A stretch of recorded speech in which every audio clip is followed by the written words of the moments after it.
We love seeing our little girls with beautiful hairstyle, cute ponytails, their innocent, beautiful, angel-like faces, and just seeing the cute little baby hairs on actual babies. And we love those things. But today I'm going to talk about the most dangerous hairstyle. I believe it's five most dangerous hairstyles for babies, children, little girls under 5 that that by the time they're in elementary school, they're going to be experiencing hair loss. I have done a video on this maybe 6 months ago, but I want to take it to another level, and I thought it was important for me to talk about because we did talk about the most dangerous hairstyles for women. So we want to just keep on that track because a lot of us may think what we're doing now is okay, but it's not when it comes to our little girls, okay? So the first thing we want to talk about is the tight ponytails and the buns. And a lot of times we may see that hair, it's all sleek back. They have really pretty hair, right? And we're sleeking that hair back and we put the ponytail on because you don't, it's a weird thing. I remember my mom had very wavy hair and she would beg me to do a relaxer like every other week. And I was a kid, but as I got older, I was like, Ma, that's your DNA. You can't take the wave out of your hair. And I see a lot of times with little girls that may have wavy hair, or maybe your hair is more coily. Either way it goes, we want it to be bone straight. It's not a great thing. It's okay. It's not a great thing because what happens is you're going to affect the tension on that hair. Is going to pull back, and then you'll start seeing little girls that little babies that hair is taking out. It's the edges are starting to thin out and they're too young for that. I did say, and I always say this, I recommend that you do, and this is number 5, is when you do a ponytail and a bun, not add so much tension. And they had, I remember this, I don't know if they still have it. Do they still have a Kids R Us, or I forgot the other one? But they have the little ponytail. The kids stores, the baby store, when you buy clothes. I'm in Miami, so we got baby something, whatever. But they have those stretchy cotton things. What do they call it? Little tights that you can put ponytails in. You can do that. But it's not necessarily matter what you're actually using, because even the rubber bands can take hair out. We know that. But they have the wax ones. It's a matter of the tension. So you got to be mindful of the tension of the hair. So that's number 5 of the most dangerous ponytail, is tight ponytails and buns. And you may be like, oh, that's not dangerous. It is, because what happens is you're going to see it's going to start affecting them.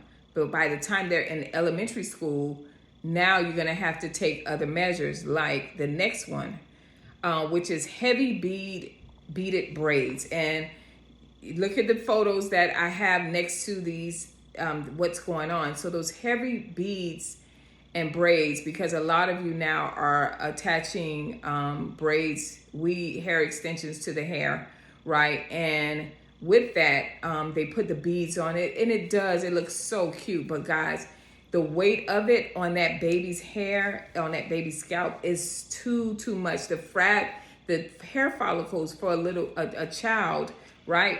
For girls under 10 is so fragile that you're going to disrupt that hair follicle, and it's going to cause eventually permanent hair damage, especially where the hairline is. So it is a danger, because you do not want your baby who's going to school and learning how to make new friends and stuff be embarrassed or feel ugly or whatever the case may be because of the fact that they don't have a hairline. So we have to stop this trend and this practice now, okay? So the heavy braids, the big heavy braid beads that we're putting in on the hair and the hair, I've seen this. I've seen someone in church, this church I used to go to, and the mom loved putting these beads, and I'm like, oh my gosh, just even the child sleeping, I know it's disrupting the child's sleep because you have all these beads on. And it's because a lot of times the kids want their hair long, so you guys get their hair braided, which is fine. But the problem is that you can get the hair braided, but it does not have to have that heaviness on it, because it's going to disrupt the hair follicle of the baby. and then she'll be in second, third grade with hair loss, right? The next one, number 3, right, is tight cornrows and stitch braids. Oh yes, look at that photo. When you start seeing it turning red and pressure, and then the baby talking about her head hurt, or they go to sleep or whatnot, or they crying or whatever, it's too tight. Now, you know you're putting the beads on it, or maybe you're adding weave to it. So you're just trying to get that clean, nice look. But if it's too tight, y'all, you already know what it's going to cause. It's going to cause hair loss. If the baby is crying during the braiding, if the baby's crying, and I know, listen, my daughter would cry only when I would comb her hair out because she was super tender-headed. But when I braided her hair, and even when I do sew-ins with my clients and I braid their hair, they always say, and it's on perfect, then I go ahead and I tack it in, the braid, make sure it's laying flat. But they always say, gosh, I can't even tell that you put the braid and they feel it and it's on there, but I don't braid it so tight because I already know I'm going to add commercial hair onto their hair, and they're already experiencing some form of tension, so I don't want to disrupt the hair follicle. So when I braided my daughter's hair, she would go to sleep.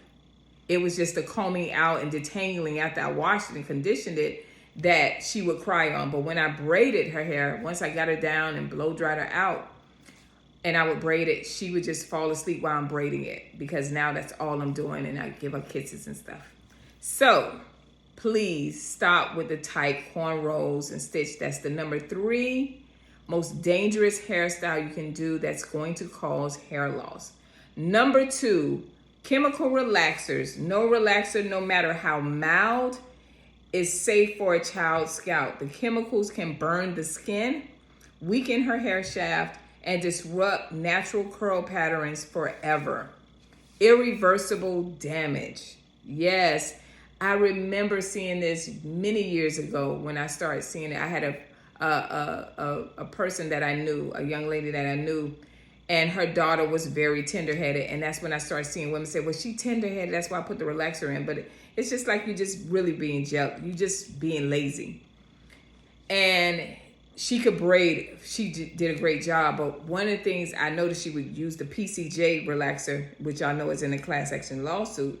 She would use that relaxer, and then one day I was talking to her and she had put the relaxer, and I did like this, and the whole front slid off her hairline. Her hair, whatever I touched like that and I moved it, the hair moved with me and it came off on my hand. I said, oh my God, rinse her hair out now. She rinsed it out, and the baby had a lot of scalp damage, burn, and stuff like that. Thank God the little girl had beautiful long hair. It's not like that now. She has experienced, she's a grown adult now. She has experienced hair loss. And as you look at those photos, you'll see it eats up the edges, right? And it eats up just anywhere on the head because they're too young. It's like you know how you have a newborn baby and they tell you, hey, you know, don't bring the baby out. I used to see women bring babies to church and the baby not even a month old. And I'm like, the baby doesn't even have an immune system to fight if someone has a cold or COVID or whatever. You're playing dangerous games bringing your child out here. It's the same thing when it comes to relaxers. You're playing a dangerous game because they're telling you it's irreversible, right? So when you're doing that, you can cause permanent hair damage.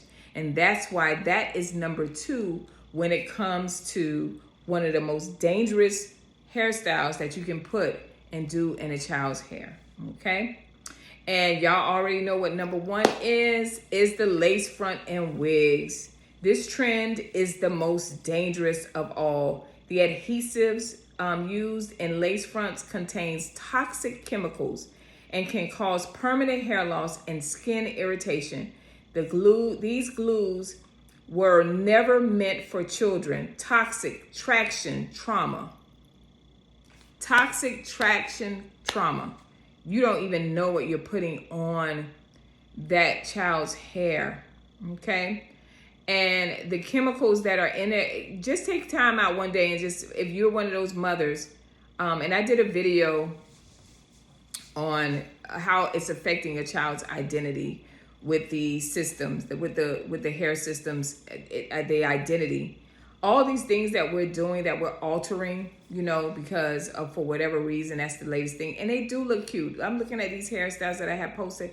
Beautiful little babies, but it's too much. Let children be children and give them a chance to be able to enjoy their hair. You know, if you feel like she's tender-headed and you don't want to do her hair, and again, stay away from looking for hairstyles that's going to last a month or 2 months. You're training your daughter to have bad practices. So now when she gets older, she's not going to want to wash her hair. She's going to be coming to a salon or to someone saying, I need my hair done, but what can I have? What can you do that's going to last me at least a month or two?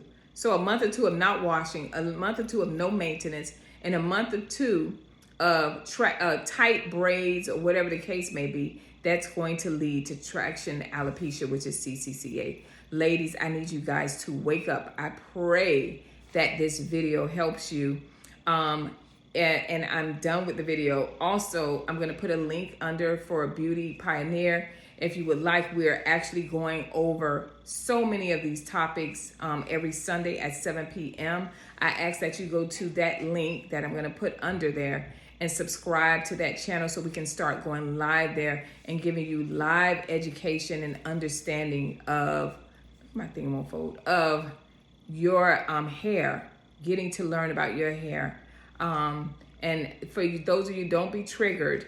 You know, don't get triggered and come in the comments and be upset. Just try to learn from it, because I'm not telling you these things to get numbers or whatever the case may be. I'm telling you, it is an epidemic.